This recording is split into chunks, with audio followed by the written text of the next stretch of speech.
T'en as plein le dos de bouffer du bras en conserve? Tu préférerais manger la qualité? Ça, c'est un bon cassoulet fait maison. Eh ben, il va falloir se servir de ça, un stérilisateur. Une vieille marmite, quoi.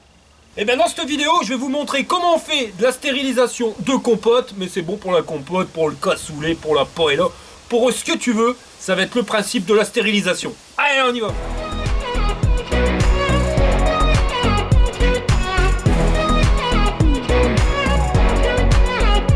Alors avant de faire la stérilisation, il va falloir avoir quelque chose à stériliser. Donc là, si je fais de la compote, bah mon copain, il va falloir que j'épluche les pommes.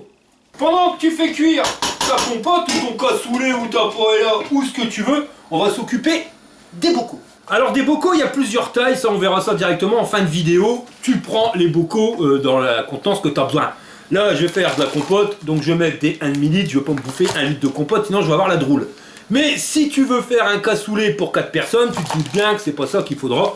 Il faudra choisir le bocal en fonction de ce que tu as besoin. Nous, on va prendre d'1 litre. Donc maintenant, on va le nettoyer. Alors là, il est tout neuf, hein, je viens de les acheter, donc il y a une protection. À l'intérieur, tu as le joint, c'est ça qui va permettre de faire l'étanchéité. Et là, on a notre bocal. Donc les bocaux, eh ben, on va les nettoyer. Donc je vais pas t'apprendre à nettoyer un bocal.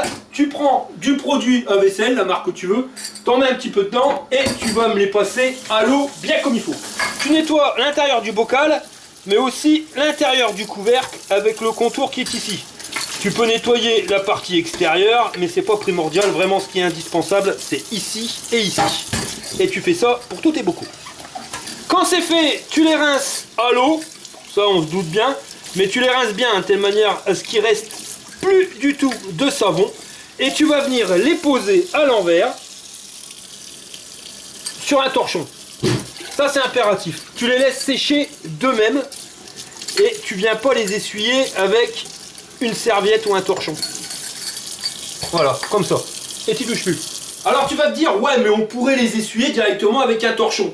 Pas du tout. Pourquoi? Parce que là-dessus, tu as plein de bactéries. Et si tu l'essuies avec ton torchon plein de bactéries, tu vas foutre des bactéries dedans. Et il n'y a rien de tel pour niquer tes conserves. Donc tu laisses sécher à l'air libre. Là, on est en mode séchage. Et maintenant, bah, t'attends que le compote elle soit prête. Quand ta compote elle est faite, il te restera plus qu'à remplir tes pots. Alors fais gaffe, hein, tu fous pas tes mains dedans, hein, sinon tu vas foutre plein de bactéries. Et regarde bien, mais il y a un niveau à respecter, tu vois, max. Là, le trait, il est ici. Et pareil, hein, t'évites d'en foutre ici sur le couvercle, autour et sur le bord du pot. Si jamais tu l'as dégueulassé, tu le nettoies avec un sopalin humide. Et ça, tu le fais quand c'est encore chaud. Enfin, du moins, ce que tu vas mettre dedans, il faut que ça soit chaud. C'est pas obligatoire, mais c'est quand même mieux pour la conservation. Et pour éviter d'en foutre partout, bah moi j'utilise un entonnoir, au moins t'es sûr de pas en mettre sur le bord. Tu comptes grosso merdo combien que tu vas avoir de pots, là on va dire 7. Et tu vas prendre le nombre de joints dont tu as besoin, donc 7. Allez, on va en faire 8, comme ça on se rassure. Alors les joints, fais gaffe, hein, il y a plusieurs tailles, c'est suivant la taille des bocaux. Tu les mets dans une casserole et tu fais couler de l'eau chaude dedans. Tu veux mettre de l'eau froide, mais comme tu vas devoir faire bouillir, autant mettre de l'eau chaude, ça gaspillera moins de gaz. Et tu les fais bouillir 5 minutes. Alors ça fais-le, hein, c'est pas obligatoire non plus, mais ça a une odeur de caoutchouc. Si tu le fais pas, il y a des chances que ta bouffe elle ait un goût de caoutchouc. Là, en le faisant bouillir 5 minutes, t'es sûr que l'odeur elle dégage. Quand que ça a bouilli 5 minutes, tu coupes le feu et tu viens ressortir les joints. Et tu viens les poser sur du sopalin.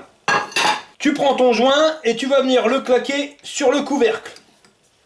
Comme ça. Et tu viens refermer ton pot. Alors arrange-toi pour pas foutre le bordel à ce niveau-là. Tu vois, sinon tu vas t'emmerder pour tirer dessus. Voilà. Là, on est au top. Et tu refermes le pot et tu fais ça pour tous tes pots. Quand c'est fait, tu prends tes pots et tu vas au stérilisateur. Alors le stérilisateur, c'est ça. Tu vois, c'est une grosse marmite avec un thermomètre. Et si tu regardes bien, ici, je sais pas comment que ça s'appelle, un trépied, un tripode. Enfin, c'est raccordé à une bouteille de gaz. Et si tu allumes, tu auras une flamme. Logique. Tu vois, c'est un truc pour chauffer. C'est pour chauffer la marmite. Toi, tu mets de l'eau dedans. Puis tu fait chauffer la marmite. T'as compris là? Voilà. Toi, t'es fait chauffer, t'allumes, et tu viens foutre ta grosse marmite dessus. Regarde, là t'as un thermomètre. Bon, le thermomètre il est pété, mais ça on s'en fout, c'est le thermomètre. T'ouvres le couvercle, et là tu vas voir que dedans il y a de l'eau. Et t'as un truc.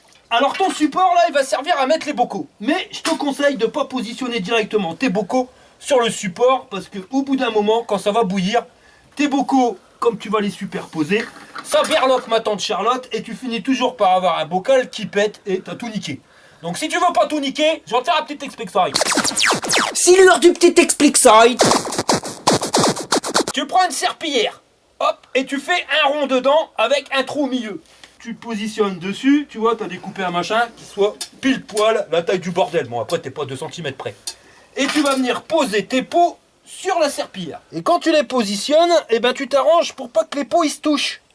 Sinon, ça risque de foutre le brin. Tu vois, même si ça s'effleure, eh ben, ça se touche pas. Quand on a mis 5, hein, parce que tu peux pas en mettre plus, c'est 5 emplacements, tu viens refoutre ta serpillière juste au-dessus. Et tu viens y remettre tes pots juste au-dessus des pots. Alors ça, c'est pour éviter que les pots, ben voilà, ils berloquent et ça pourrit ton truc. Alors là, j'ai mis tous mes pots, j'aurais pu en mettre 15, mais j'en avais que 13. Et maintenant, je vais maintenir le tout avec ces crochets-là. Alors ça, c'est pareil, hein, ça se vend au rayon Le Parfait, dans ton magasin, il y en a un peu partout. Et tu viens positionner les crochets. En fin de compte, ça sert juste à pas que tes pots ils se baladent dans la marmite. Quand tu as tout mis, tu vois, hop, tout est serti, ça bouge plus. Tu prends le bordel et tu viens le foutre dans ta marmite. Même si l'eau elle bout pas, tu le mets dedans. Et là, comme tu peux le voir, ben on n'a pas de l'eau jusqu'en haut de nos pots. Donc idéalement parlant, il faut mettre de l'eau à peu près à 3-4 cm au-dessus des pots. Alors tu remplis avec de l'eau chaude, ben, jusqu'à temps que tu sois arrivé à 3-4 cm en haut des bocaux. Voilà, là on est pile poil. Ensuite, tu prends le couvercle, tu viens le refermer. Et tu viens y foutre ton thermomètre. Alors le thermomètre c'est pour savoir la température, mais c'est pas obligatoire parce que de toute façon quand ça va se mettre à bouillir, ça fait blablabla. Donc tu l'entendras, t'as pas besoin d'avoir un indicateur maintenant. Bon, il y a un petit truc, c'est que la stérilisation, moi je le fais dehors et il y a des moments où il y a du vent, donc ça a tendance à éteindre le trépied. Alors sur AliExpress, ils vendent des machins à 3 balles, tu vois, petite cloison. Et le bordel, ben tu le mets pile poil devant et ça permettra d'éviter que le vent, ben il éteigne la flamme.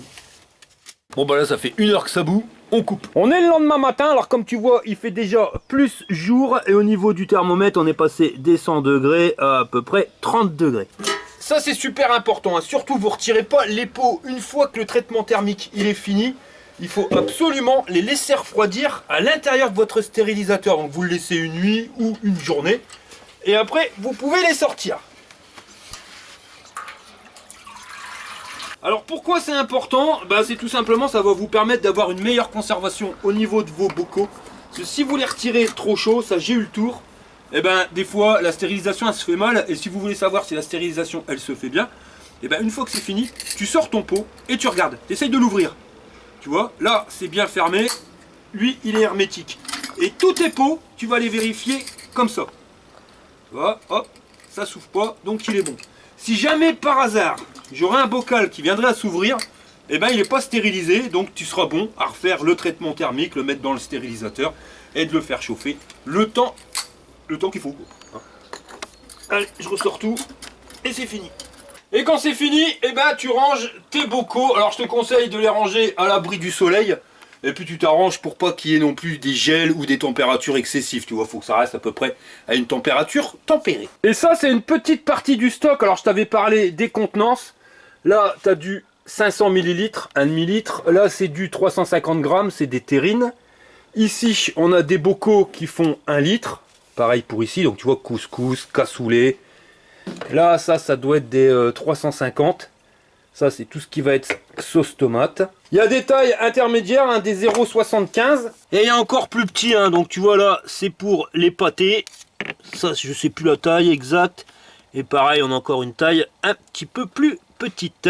Et pour les pâtés, c'est le top. Hein, parce qu'avant, je le faisais au four. Mais c'est la cuisson, c'est quand même assez merdique. Il faut bien surveiller. Là, tu te prends pas la tête. Tu mets ta viande crue directement dans ta terrine. Tu la fermes avec le joint. Et tu viens le foutre dans ton stérilisateur. Ça doit être 3 heures de cuisson. Et après, bah voilà, ton pâté, il est nickel chrome. Ça, la recette, elle est directement sur le site Le Parfait.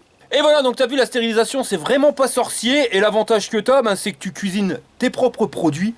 Et tu sais ce que tu manges, tu vois, ça évite de la merde. Parce que moi, mes conserves, il n'y a pas des rappels produits au magasin pour des virus, des bactéries ou des conneries dans le genre. Voilà, on arrive à la fin de cette vidéo. Je te remercie d'avoir regardé jusqu'au bout. Et je te dis à la prochaine pour une prochaine vidéo.